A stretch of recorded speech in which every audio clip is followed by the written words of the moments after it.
pido que si tienen preguntas, si abran el micrófono y pregunten. Yo lo que les voy a mostrar ahora es un poco brevemente cómo está compuesta la región, o sea, cómo es la región la red de ensayos de la región, y después voy a ir a meterme a full en el informe de lo que es el maíz de primera, porque maíz tardío todavía no tenemos.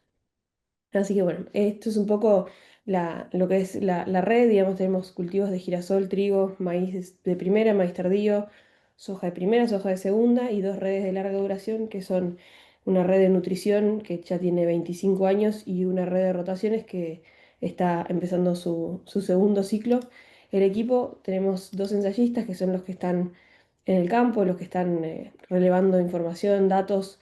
Tenemos nuestros analistas de datos, que son Santiago Álvarez Prado y Guido Di Mauro, que son dos personas de la Universidad Nacional de Rosario, ahí están en Zavalla, y son los que nos ayudan a generar los informes y hacer todo el análisis estadístico. Bueno, estoy yo coordinando todas las acciones de la red, y después tenemos a nuestra secretaria, que es el alma mater de la región, como todas secretarias, Adriana Domínguez, y el coordinador de la región, que también es coordinador de la Comisión de Agricultura, Román Domínguez. Y las piezas claves que no podemos dejar de mencionarlos son los miembros y asesores, porque gracias a ellos, digamos, toda esta red se sostiene y se mantiene a lo largo de los años. Un poco para que tengan una idea, toda la información que nosotros generamos está disponible en la página de la región, así que pueden entrar, ahí están los informes creo que desde que empezaron a cargar en el 2018. Así que hay mucha información ahí disponible. También va a estar disponible toda esta información en Datex cuando esté la plataforma para poder descargar información. Todo eso lo estamos migrando a Datex, así que va a estar todo disponible también.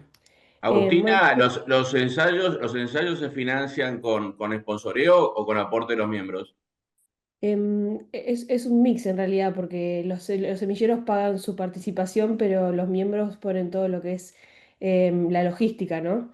O sea, le ponen el sitio, ponen los equipos de siembra, todo eso, pero la plata ingresa desde el semillero, claro. O sea, nosotros Ok. hacemos una invitación al año, o sea, para cada uno de los cultivos, donde se pide la cantidad de bolsas y se pone un fee, digamos, un precio por híbrido por sitio, ¿no? Entonces después, una vez, o sea, se cobra el 50% a la siembra una vez logrado el cultivo, y el 50% a cosecha, cuando ahí terminamos de ajustar un poco, como hay algunos sitios por ahí, viste, que se cae algún híbrido o que tuvimos algún No, no, problema. no. Era porque nosotros estábamos parecidos, estábamos reviendo a ver qué hacíamos y bueno, por eso quería tener ese dato. Gracias. Perfecto. Perfecto. Bueno, la red es o sea, contando todos los cultivos y todas las redes, tenemos 58 sitios en total, un poco la distribución para que se ubiquen geográficamente, que no solamente región sur de Santa Fe, sino que es un poco más amplio que solamente el sur de Santa Fe. Abarcamos parte del norte de Buenos Aires, una parte de lo que sería como el sudeste de Córdoba, y llegamos casi hasta lo que sería el centro de Santa Fe, si querés decirlo de alguna manera. Em, y bueno, esta región la dividimos en tres subzonas, que es más por ambientes agroecológicos, digamos, para poder comparar ambientes un poco más similares. Tenemos la subzona uno, que sería la de arriba, la más al norte de la región; subzona 2, que sería lo que es el sudeste de Córdoba; y subzona 3, que sería sur de Santa Fe y norte de Buenos Aires. La red de maíz puntualmente hoy tiene 24 sitios, 12 de maíz temprano y 12 de maíz tardío. Lamentablemente todavía no tengo resultados de tardío, así que les voy a estar mostrando solamente resultados de maíz temprano, ¿sí? Los puntitos verde oscuro son los de maíz temprano, los verde claritos son maíz tardío, para que se den una idea de la distribución de dónde estamos. Agus, Bueno, sí. este año todavía no tenés cosechado maíz tardío, pero más o menos, ¿cuántas campañas para atrás tienen temprano y tardío? Es una buena pregunta, pero creo que desde el principio. La red arranca en el 2000, sí. O Eh, sea que, llegado el caso, no sé si lo tenés armado ahora, vos podés tener una comparación de temprano y tardío histórica. Claro, lo que nos sucede con eso, que después lo vamos a ver un poco más adelante, es que no todos los híbridos se repiten. Entonces Ok. no tenemos, viste, la constancia de, como nosotros no decidimos qué híbridos entran, si lo deciden los semilleros. A veces nos sucede eso de que no se repiten por en las campañas y la verdad que a veces está bueno, viste, tener, no sé, 2 o 3 campañas el mismo híbrido para ver cómo, viste, cómo se va comportando a lo largo de los años, porque si no tenés la imagen de una sola campaña, ¿no? Por más de que tratamos de que el N sea grande para que eh, para poder, viste, sacar para poder leer genéticamente cómo se comportan distintos ambientes y todo, a veces no lo logramos del todo, ¿no? Y bueno, después otra cosa que no mencioné por ahí también que es importante es que los híbridos de temprano no siempre son los híbridos de tardío. Eso también lo deciden los semilleros, ¿no? Como con qué materiales quieren entrar en cada una de las redes. Así que a veces eso también es distinto. Ok, Por lo general, gracias. Perdón, sí, ¿puedo, Agustina? Juan Pío Albelo, buen día. sí, buen día. Pregunta, ¿tenés sabés qué porcentaje de la zona siembra de tardío y temprano? Toda esa información está en DAT. Si entras Sí. a verlo nosotros venimos cargando, va, nosotros digo, los asesores vienen cargando en DAT en todas las campañas, así que eso viene, migraron toda la base de datos histórica de la región a DAT, eso lo podemos ver en DAT. Si querés, cuando terminemos entramos y lo vemos. Agus, Sí. Gastón, buen día. ¿Qué haces, ¿Cómo andas, Pablo? Buen día. Agustina? Pablo Bresa, ¿qué haces? Hace Ah, rato no te veo. Ah, bueno, está Pablo acá, mirá. Claro. Pablo puede dar una imagen un poco más certera de eso. No, justamente eso. Yo asesoro el CREA General Arenales, que está en esta zona, que está en el norte de Buenos Aires, con algunos campos ahí en la zona sur de Santa Fe. La distribución de maíz temprano y tardío, Juan Pío, es un poco, van en relación a las zonas ambientales. Hacia el norte de Buenos Aires hay más maíz temprano que tardío. A medida que nos vamos hacia el norte, los creas más al norte, que es cerca ya de Rafaela, como ven alguno, la distribución comienza a ser distinta y comienza a verse algún porcentaje mayor de tardío que temprano. Por una cuestión ambiental, digamos, ¿no? Pero bueno, más o menos es así. ya, El porcentaje en perfecto. este momento no lo recuerdo, pero es así. Y Bien, apuntaba, perdón, la pregunta apuntaba a ver, estos son 12 sitios, la mitad de sitios de cada cultivo, digo, si eso representaba también cómo era la importancia de cada cultivo, más que nada por eso.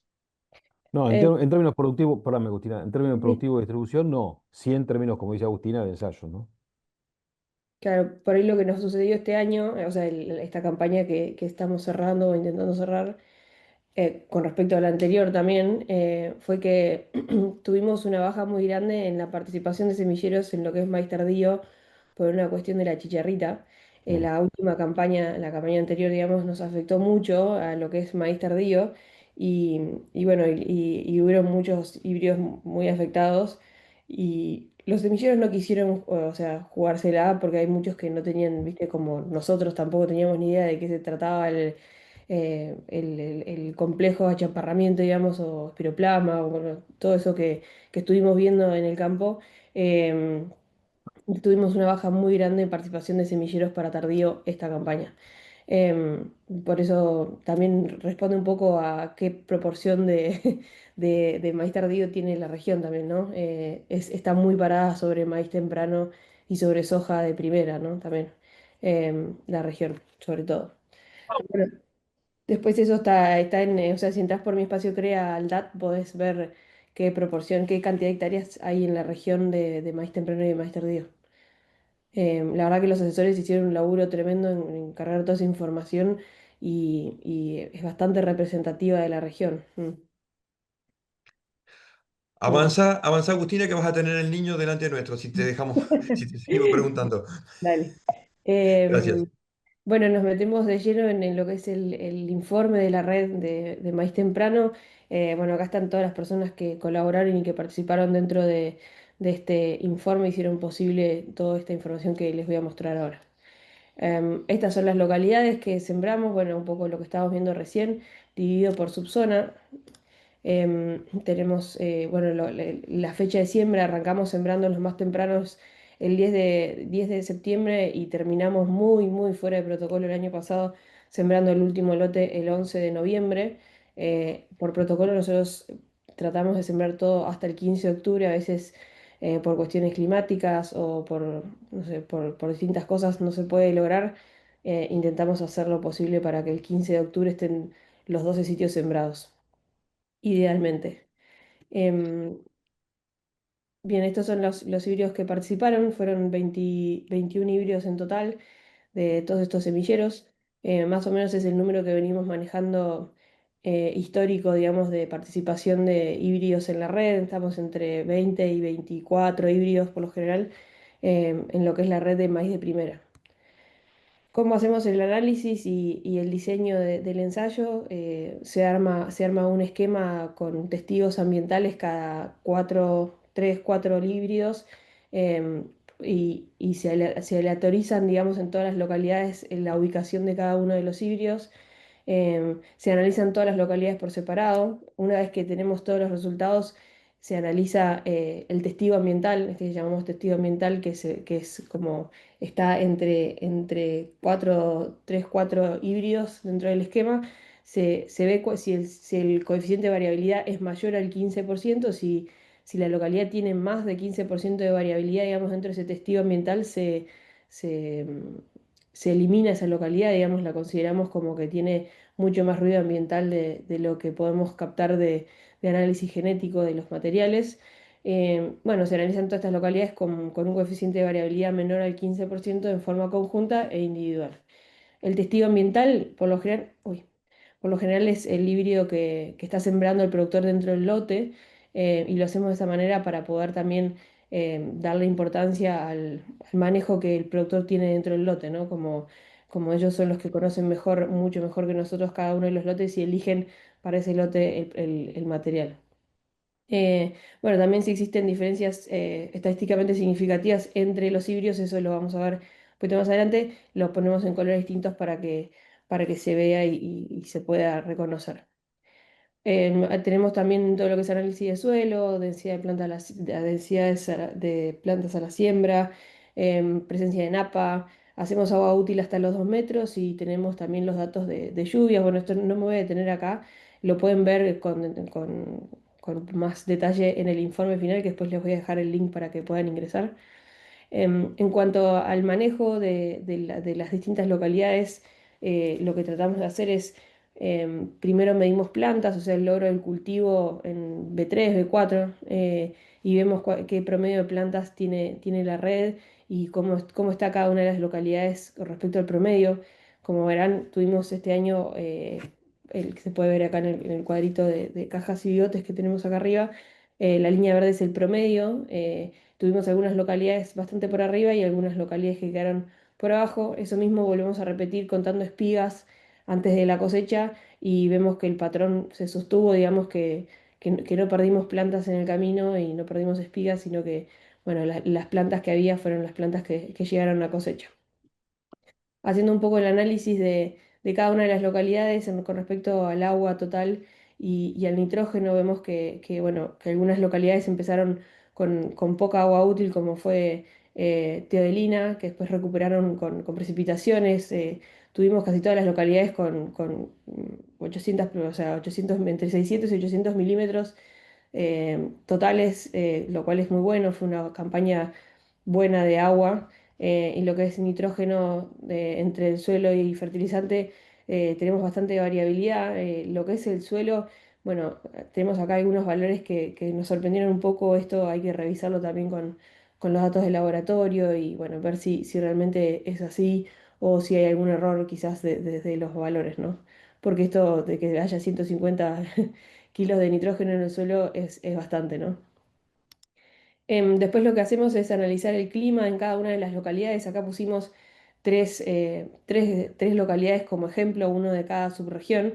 Después esto en el informe, si quieren, está detallado por cada una de las localidades, la marcha de la... Agus, yo les mandé tu informe, ¿eh? O sea, lo que Ah, vos me mandaste, si es esta presentación, ya la mandé. bueno, perfecto. Pero en el informe final, digamos, esto es un resumen del informe Ok. final, digamos. Está cada una de las localidades, o sea, las 12 localidades de la red están descritas en lo que es marcha de temperatura máxima y mínima a lo largo del cultivo, comparado con la histórica, que sería la línea negra, para los dos casos. En la línea punteada de arriba serían posibles golpes de calor, más de 33 grados, y la línea punteada que está por debajo sería una posible helada, ¿no? tuvimos una campaña en lo que respecta a temperaturas mínimas bastante lógica, y lo que es en temperaturas máximas, algunos periodos por encima, pero el periodo crítico vimos que en la mayoría de los casos se adelantó ese golpe de calor y pudimos explorarlo en un momento de temperaturas máximas bastante lógicas. Bueno, lo medimos con las etapas fenológicas que describe Madoni en su trabajo, contando los grados días desde la siembra, ¿no? Para cada una de las etapas del cultivo. Lo que después, una vez que vemos, digamos, estas descripciones, y lo que nos llama la atención es que en algunos casos el periodo crítico se ha adelantado, entonces podemos ver en esta parte que como por localidad y en qué fase, digamos, tuvimos localidades con mayor temperatura y menor precipitaciones, para ver qué es lo que pasó en cada una de las localidades, ¿no? Y esto lo hacemos para analizar qué pasó en cada una de las fases, sobre todo en el periodo crítico y en el llenado de granos, cómo estuvieron, o sea, cómo se expusieron, digamos, los híbridos a las distintas condiciones ambientales. Para el caso de la fase vegetativa, podemos ver que hubieron algunas localidades que tuvieron mayor temperatura y menores precipitaciones, digamos, que se ubican en este cuadrante de arriba a la izquierda. Lo que es periodo crítico, estuvieron todas más o menos alrededor del promedio. Esta localidad que sobresale por acá arriba es la localidad que más tarde se sembró, quedó sembrada el 11 de noviembre, o sea que también es lógico que quede por afuera de la nube de puntos. Y bueno, y lo que preocupó un poco este año que fue que el llenado exploró con temperaturas más elevadas que el promedio, y con menos precipitaciones, ¿no? Que fue la última parte del periodo. También buscando un poco alguna correlación entre las anomalías en temperatura y la fecha de antesis, lo que descubrimos fue que en algunos casos o sea, en los casos donde la temperatura había sido promedio o menor que el promedio, la antesis había llegado alrededor de la segunda quincena de diciembre, lógicamente, digamos, y que tuvimos algunas localidades con 1 o 2 grados más arriba de lo que es la temperatura promedio, que nos llamaron la atención, bueno, ubicando su antesis, digamos, o su periodo crítico durante la última quincena de noviembre y primeros días de diciembre, ¿no? Como adelantándose bastante a lo que estamos acostumbrados a ver en la región. Y metiéndonos ya en lo que son los resultados de rendimiento, Agustina, un instante, toda esta descripción que hiciste climática, de sí. alguna manera, porque no, me estoy metiendo ya muy en ecofisiología, pero esto está haciendo que hay algunos híbridos, a lo creo yo, que aguanten más golpe de calor y que se diferencien del resto. Y No quiero adelantarme a lo que nos vas a decir, ¿eh? o sea, nosotros no podemos sacar esa conclusión porque la realidad es que nos falta mucho para de ecofisiología para poder sacar esa conclusión. Lo que sí hacemos es tratar de explicar todas las variables que nosotros tenemos en nuestra mano para poder entender los comportamientos de los distintos híbridos, ¿no? Y que después cuando veas la tabla de rendimiento no digas, ah, listo, el que más rindió fue tal híbrido y te vayas solamente con esa información, ¿no? Es como, fue tal híbrido en esta campaña que se comportó de esta manera, que tuvo estas condiciones ambientales según la localidad. Por eso también dividimos por subregión, porque entendemos que son climáticamente y ambientalmente distintas, ¿no? Cada una de esas subregiones. No sé si te respondo, pero la realidad es que Gracias. el análisis por híbrido puntualmente no lo hacemos, ¿no? Así vamos poniendo toda la información que explica la campaña, pero no podemos sacar esas conclusiones porque tampoco sería adecuado para nuestros, o sea, uno de nuestros clientes son los semilleros, ¿no? Y por ahí no estaría bueno dar ese mensaje tampoco. Ok. Em, Así que llegando ya a lo que son los resultados de rendimiento, lo que tenemos en este gráfico de arriba a la izquierda, bueno, son los datos de rendimiento o sea, el promedio de todas las híbridos que participaron desde el 2002. Esto es para maíz de primera, ¿sí? Tenemos datos del 2012, la red comenzó ahí. Y lo que vimos fue que esta campaña en particular, que es la última, estuvo bastante cerca del promedio. Tuvimos el rendimiento del 2024 es la línea verde y fueron 10.970 kilos por hectárea y el rendimiento histórico es de 10.500 más o menos. así que fue un año bastante cercano al promedio. Si lo dividimos por subzonas, vemos que por ahí la variabilidad entre años es un poquito más grande, pero tuvimos la subzona, la subzona, la subzona uno y la subzona 2 que son la roja y la verde, digamos, estuvieron un poquito por arriba del promedio y llamativamente la subzona 3 que quizás siempre es la que mayores rendimientos tiene, estuvo por debajo del promedio. Fue un año por debajo del promedio, ¿sí? Teniendo casi 2000 kilos de diferencia, una cosa así. Lo que hacemos con estos datos históricos y lo interesante, digamos, de tener todas estas bases históricas y poder analizarlo, es que podemos ver si realmente hay una ganancia genética, ¿no? A lo largo de los años, desde que comenzó en el 2000 hasta el 2024, si hay una correlación, digamos, o una línea que va en aumento, una pendiente en aumento desde que comenzamos en lo que es rendimiento promedio de la red y podemos ver que hay una pendiente que representa más o menos 81 kilos por hectárea por año. Así que tenemos ahí una pequeña, bueno, pequeña no, grande ganancia, digo, de genética a lo largo de los años y esto está muy bueno, digamos, poder verlo y reconocerlo.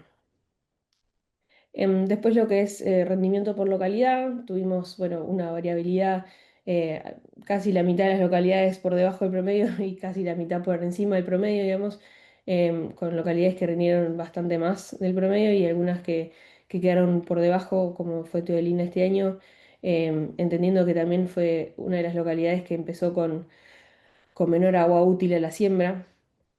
Y después lo que es el comportamiento de los híbridos, esto es el promedio o sea, cada una de estas cajas es el promedio de todas las localidades, estuvieron del promedio de la red muy cercano o por debajo, digamos, el promedio de cada híbrido. Después lo que es la tabla de rendimientos, nosotros ponemos, o sea, el detalle por cada localidad y agrupados en subregiones.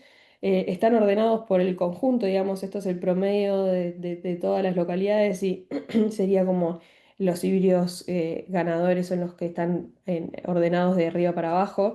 Los colores distintos indican diferentes diferencias estadísticamente significativas, o sea que tuvimos localidades que tuvieron diferencias significativas y localidades que no, como por ejemplo Clusellas no tuvo diferencias significativas, Camilo Aldao tampoco, Montegüey tampoco, ¿no? Pero sí tuvimos diferencias significativas en lo que es Alejo Ledesma, en Teodelina, en Colonia Medici y en Los Cardos. Después ay, lo que podemos ver también es por debajo lo que es el coeficiente de variabilidad. Esta campaña, por suerte, no tuvimos ninguna localidad que tuvimos que descartar por un coeficiente de variabilidad mayor a 15. La diferencia después, hay un dato interesante que es la diferencia entre el máximo y el mínimo, que es lo que nos da la brecha genética, digamos, que la elección del híbrido en cada una de las localidades sería esta brecha genética que se ve acá abajo como la importancia de elegir bien el híbrido en cada una de las localidades, ¿no? Cuánto representa esa diferencia entre el máximo y el mínimo. Si hubieras elegido el que salió primero en la localidad o si hubieras elegido el que salió en mitad de tabla o el que salió en la parte inferior de la tabla, ¿no? Cuánto representa eso en cada una de las localidades. Eh, y después la diferencia entre el máximo y el testigo, por ahí nos está indicando como cuál es la brecha del productor, ¿no? Lo que está eligiendo el productor en el lote, que es nuestro testigo ambiental, eso nos permite hacer este pequeño análisis y cuánto está el híbrido que mayor rendimiento obtuvo, ¿no? Y podemos ver los porcentajes en la parte de abajo, ¿no? Cuánto está representando. Agus, ahí Mm. en esa tabla no ves cuál es el híbrido testigo en cada sitio. No, los híbridos testigos no los mostramos en realidad, porque son los híbridos que elige cada uno de los productores y como no, o sea, el semillero no es que elige qué híbrido es, a veces son híbridos que no están dentro de la red, que no son los que los semilleros participan, entonces no los ponemos. Ok, Los ponemos como testigo ambiental de cada uno, hacemos referencia a esto de que son todos diferentes, en la mayoría de las localidades son distintos. Algunos, por supuesto, que se repiten porque por lo general se siembran a veces los mismos híbridos, pero no hacemos mención, digamos, al híbrido en particular. Y bueno, después, si hacemos perdón, este. todo es positivo. Abajo en el último renglón, la Sí, brecha. Ahí lo que estamos diciendo es que el máximo el maíz que más rindió respecto al testigo en el conjunto, el máximo rinde fue el 7% mayor que el testigo promedio de todos los sitios. Es eso. Claro, claro. O sea, el testigo en este de todos los sitios y después cada uno por localidad, o sea, abajo de cada una de las localidades, ¿no? Por ejemplo, Los Cardos, la diferencia entre el máximo y el testigo fue de 1.433 kilos, representando un 10%, ¿no? Más de, o sea, lo que sembró el productor, el máximo rindió 10% más, ¿no? Y así se lee. Por ejemplo, que fue el que más diferencia tuvo, el productor sembró un híbrido que rindió 2.100 kilos menos que el máximo de esa localidad de la red, ¿no? Perfecto, perfecto, gracias. Lo que rindió. Y después el de arriba, que es lo que llamamos brecha genética, es la diferencia entre el primero y el último híbrido, digamos, de la tabla. Perfecto. Bueno, después hacemos el mismo análisis dividido por subregión. Esto lo que nos permite es separar un poco ambientes climáticos y agrícolas también, y porque no siempre el mismo que gana la red completa es el que gana la subregión, ¿no? Porque tenemos comportamientos distintos, y si vemos que, que cada una de las subregiones también tiene distintas diferencias significativas entre los materiales, ¿no? Algunos que tienen por ahí más diferencias y otros que tienen menos diferencias significativas. Y el mismo análisis de la brecha genética y la brecha de productor en cada una de las subregiones, ¿no? Que es bastante similar, coincidentemente, no es casualidad. Y después, todos estos resultados lo que nos permiten es analizar un poco cómo responden los híbridos a mejores o peores ambientes, que por ahí es un poco lo que buscamos eh, como productores, digamos, o como asesores para recomendar al productor sobre qué material sembrar según cómo sea nuestro ambiente, ¿no? Como si podemos analizarlo desde buscando estabilidad o híbridos que buscan mayores rendimientos o que buscan un poco las dos cosas. Que tenemos ambientes medios, pero que también necesitamos apuntar si responden al rendimiento, ¿no? Y este análisis, estos dos híbridos son a modo de ejemplo de lo que se hace con todos los híbridos, es la comparación entre el índice ambiental, que es el promedio de los ensayos, y el rendimiento. Y lo que podemos ver es un híbrido, es un rojo que responde, digamos, al ambiente y es un híbrido que responde, digamos, a los buenos ambientes y da un potencial de rendimiento, no tanto quizás en los ambientes más bajos de rendimiento. Y después tenemos otro híbrido que sería como que está por debajo del promedio del ambiente, dando por ahí un poco más de estabilidad en los ambientes más bajos, ¿no? Y lo que vemos en el gráfico de la derecha es todos los híbridos de toda la red, ¿no? Y cómo se comportaron para poder compararlos cada uno, ¿no? Idealmente, si vos tenés ambientes de potencial, buscas alto rendimiento, te estarías ubicando en este cuadrante. Si quizás tenés un ambiente un poco más restrictivo, pero estás buscando que explore un poco de potencial, estarías cercano a esta línea de uno, un poco más tirado según tu rendimiento potencial, ¿no? Y de esa forma por ahí podemos ir viendo cómo se comportaron los híbridos y cómo es esa relación entre potencial de rendimiento y estabilidad, que es mucho lo que mencionan los semilleros cuando hablan de un híbrido, te hablan de potencial de rendimiento, te hablan de estabilidad. Bueno, qué significa eso y cómo lo vemos es de esta manera. Em, y después esto lo que nos permitió también es que estos son los resultados de este año, pero podemos compararlo con el histórico. Y acá hago referencia a lo que me preguntabas, Gastón, de la base histórica. Hay algunos híbridos que se repiten, que son estos a lo largo de, creo que son 3 años. Entonces lo que nos permitió fue hacer un análisis como mucho más detallado de estabilidad por rendimiento, ¿no? Entonces ahí empezamos a ver que hay híbridos que se comportan distinto y hay híbridos que mantienen su comportamiento a lo largo de los años. Por ejemplo, acá podemos ver el Un AK-477. instante, porque ahí no lo entiendo en el título, no me doy cuenta. Esto Esto es que nos estás mostrando es promedio de 3 años. más o menos, sí, o sea, de los años que pudimos captar que se repiten estos híbridos, son 3 años para atrás. Perfecto. Lo que nosotros, o sea, tratamos de hacer es, con las bases de datos, ver cuáles son los híbridos que se repiten a lo largo del tiempo o cuánto fue el máximo de tiempo que se repitieron esos híbridos para poder hacer este análisis en distintos años, ¿no? Como para poder captar la variabilidad también de los ambientes y de climática de los años, ¿no? Que no solamente sea la imagen de una campaña como es esta, que es del 2024, sino que, che, el AK 477 que se comportó muy bien, estuvo en el cuadrante de arriba, este que está acá, y explorando altos rendimientos y con una alta estabilidad, o sea, se mantiene en el tiempo. Entonces lo que hicimos fue hacer este análisis y vimos, por ejemplo, que el AK se mantiene en el tiempo, ¿no? O por lo menos en los últimos 3 años. Su comportamiento se mantiene en el tiempo. Quizás tenemos otros que cambian de ubicación y podemos ver que no todos los años sostienen exploran ese ambiente de alto rendimiento y de alta estabilidad, ¿no? Eh, Perfecto, gracias. y bueno, esto es lo que nos permite las bases históricas. Y esto que mencionaba de quizás que tenemos híbridos que se repiten en algunas campañas, nos permite este tipo de análisis.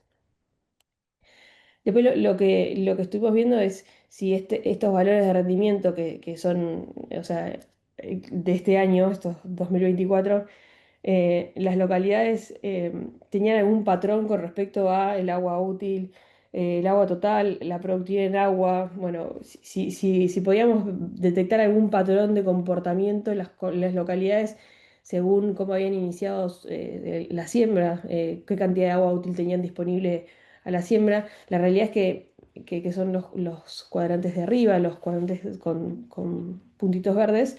No encontramos alguna correlación entre el agua útil disponible en la siembra y el rendimiento, pero sí pudimos ver un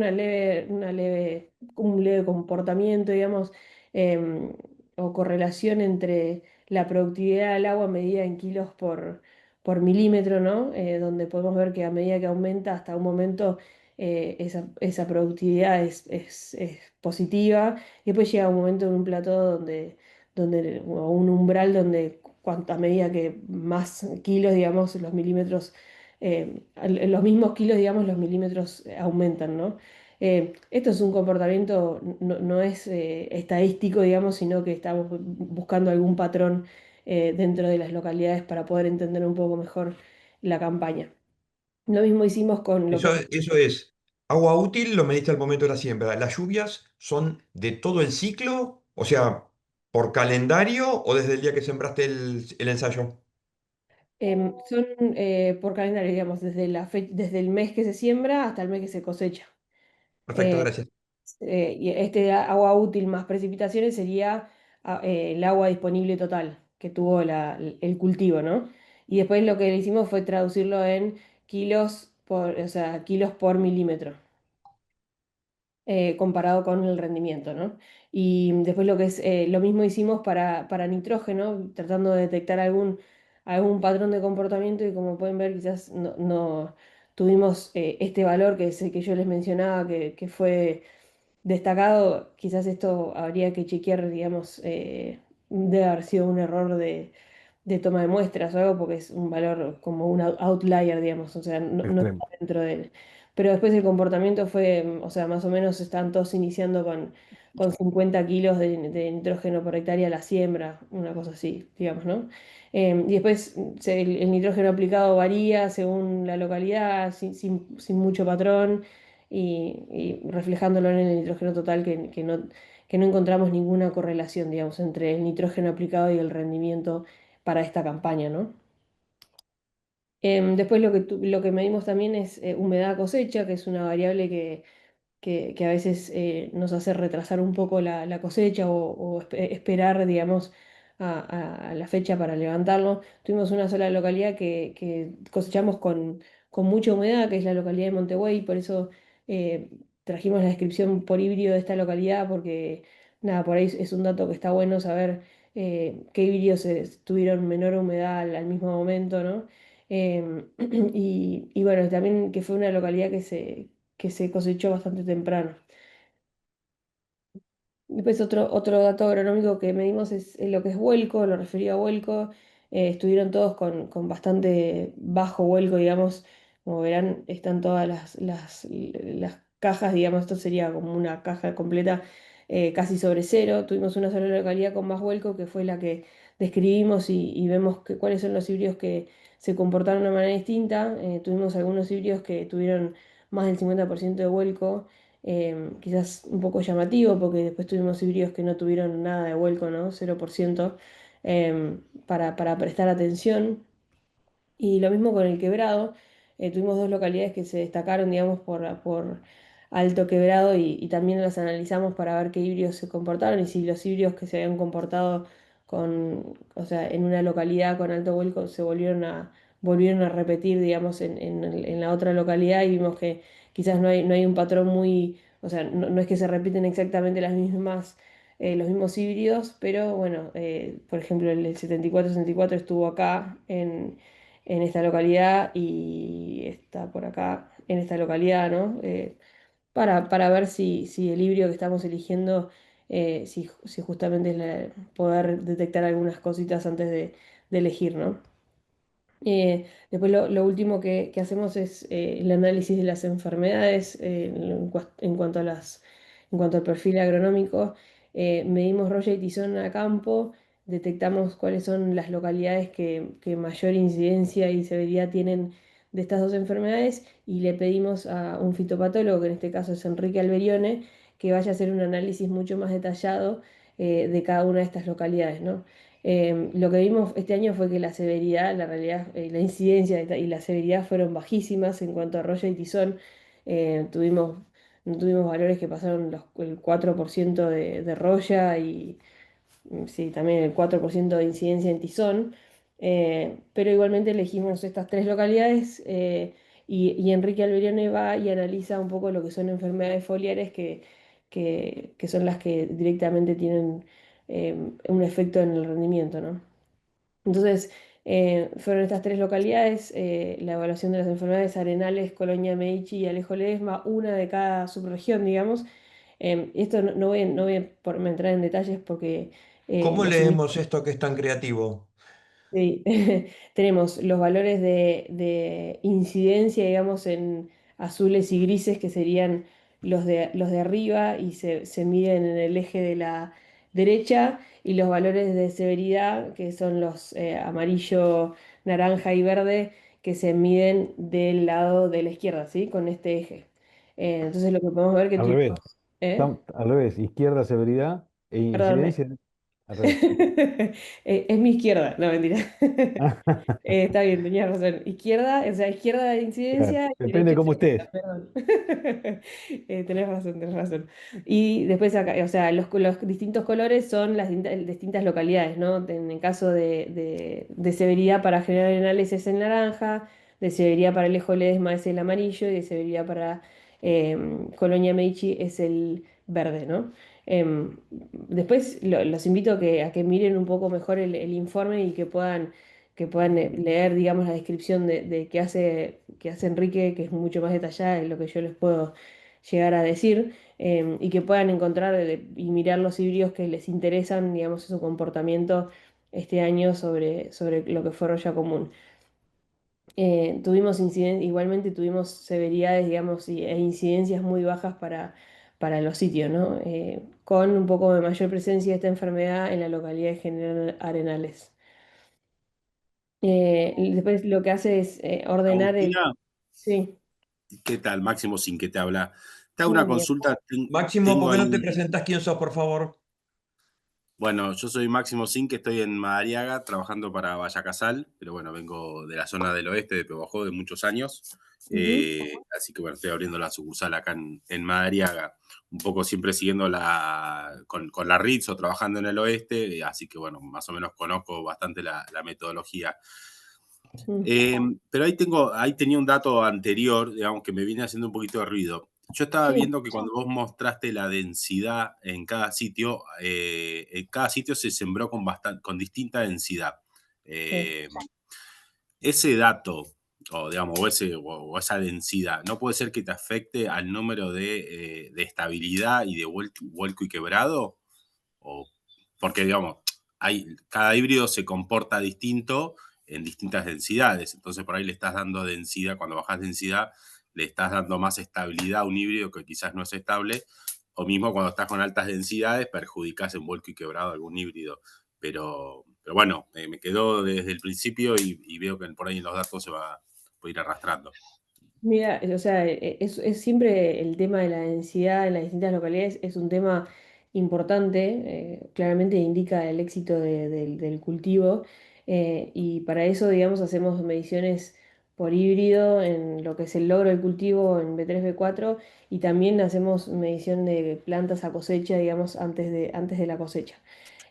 Con esas dos mediciones, lo que tratamos de hacer es de detectar si hay algún híbrido que haya que descartar, para no perjudicarlo, ¿no? Porque haya quedado bajo. Claro, En el caso de lo que es Huelco y Quebrado, o sea, nosotros lo que intentamos hacer es que la red más o menos tenga una densidad lógica al ambiente en donde estamos sembrando, ¿no?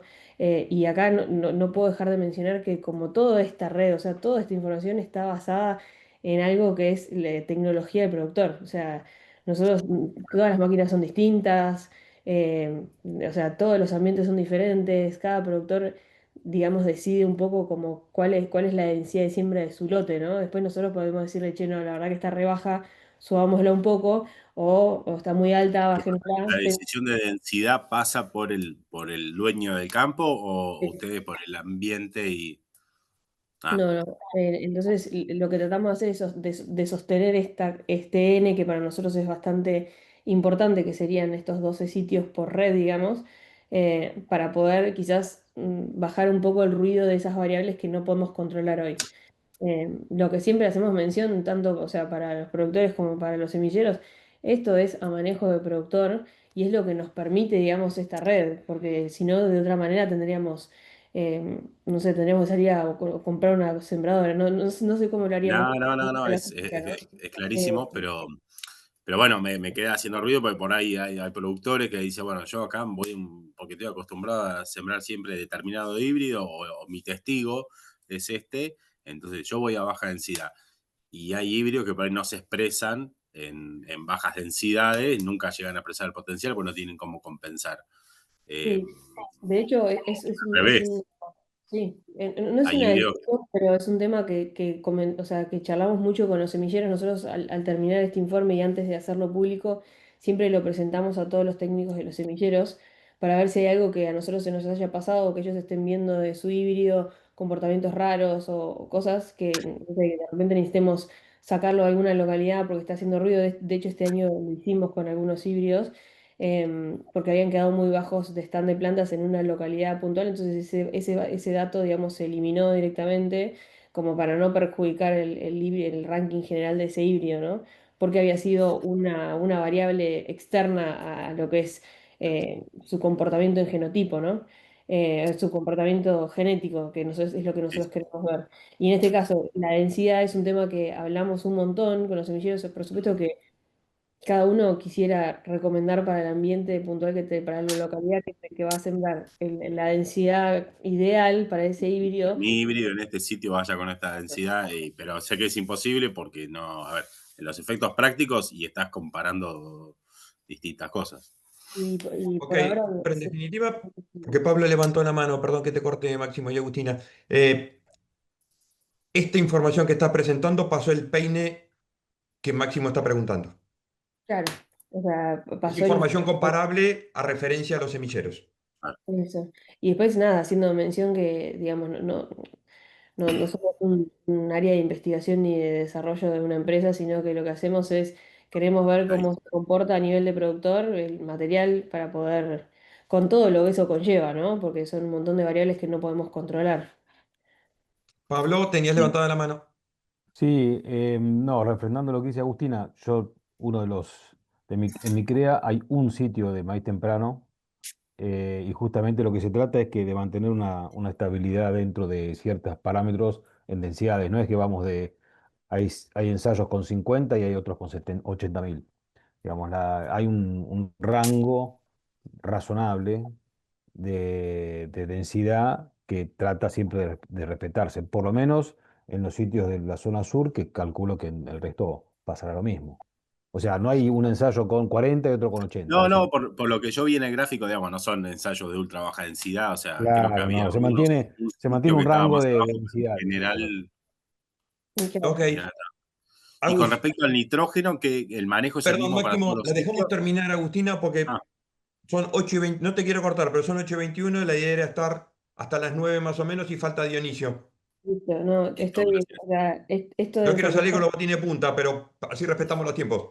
Vale, esto de enfermedades les voy a invitar a que lo miren, digamos, con detenimiento en el informe. Y lo que sí voy a seguirme directamente a las conclusiones, digamos, bueno, tenemos datos de roya común. Lo que es porcentaje de trazas es, o sea, cómo lo leemos para que después lo interpreten en el informe, es a mayor porcentaje de trazas, mejor es el comportamiento del híbrido frente a esa enfermedad, ¿no? Entonces lo que estamos buscando es un porcentaje de trazas alto para el híbrido.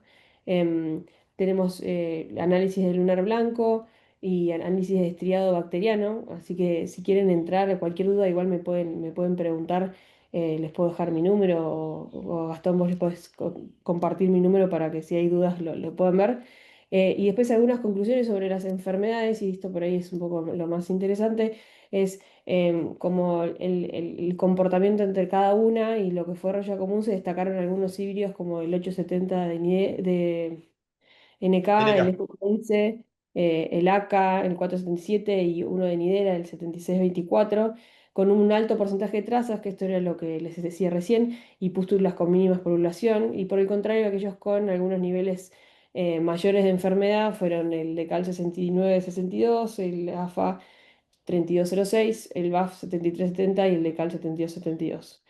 En lo que es referente al lunar blanco, se observó que el nivel de infección en el ambiente de colonia de Meiji fue el mayor, y algunos híbridos presentaron mayor enfermedad, como fueron la tijereta 344, AFA 3206 y el de Brevant 8380. En lo que fue colonia Meiji, porque las otras localidades quizás no observaron una presencia de enfermedad alta. En lo que fue estriado bacteriano, se registró en el ambiente de Alejo Ledesma y un solo híbrido en general en Ales, así que la presencia de estriado bacteriano fue bastante baja, ¿no? El 62% de los materiales evaluados tuvieron presencia de esta enfermedad, y los más afectados fueron Limagrain 30849, el de la tijereta el 725, el de Cal 7272 y el SPC 2743. En lo referente a tizón foliar, solamente se observó en dos híbridos, que fue en el Stein 9939 y en el de Cal 7272. Y lo referente a carbón común, se observó solamente en un híbrido en general en Lares y en estos dos híbridos en Colonia Medici. Después, en la localidad de Alejo Ledesma se registró un daño que provocó algo similar a lo que es el Green Snap, que es el quebrado de caña, viéndose afectados estos híbridos que se ven acá, que es el BAF 7370, el NS 7624 y el AK 471, con un daño entre el 1 y el 5%, un daño bastante bajo. Y por el contrario, se observó menor daño en estos híbridos que se mencionan, que son el de K7272, AK477 y AFA 3206. Y eso fue todo. Los invito a que vean el informe completo. Cualquier duda que tengan me pueden consultar.